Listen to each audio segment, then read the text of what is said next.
దేవుడు నీ యందు ఆనందిస్తే నువ్వు ఏది కోరుకుంటావో నువ్వు కోరుకున్నదాన్ని నీ ఒడిలో దేవుడు వేస్తాడు.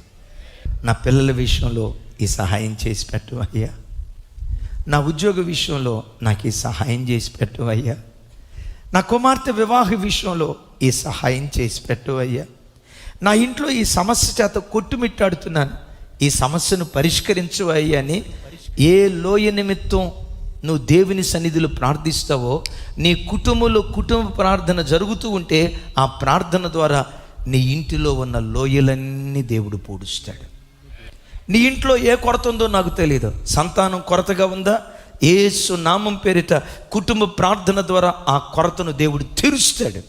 ఎంత కష్టపడి సంపాదించిన కష్టాతీతమంతా సిలి సంచిలో వేసుకున్న డబ్బులాగా వడ్డీలకు, మందులకు, మాకులకు కష్టాతీతమంతా అన్యాక్రాంతం అయిపోతే అయ్యా బ్రతుకంతా చాచే బ్రతుకయ్యా, బ్రతుకంతా చాచే బ్రతుకుగానే ఉంది.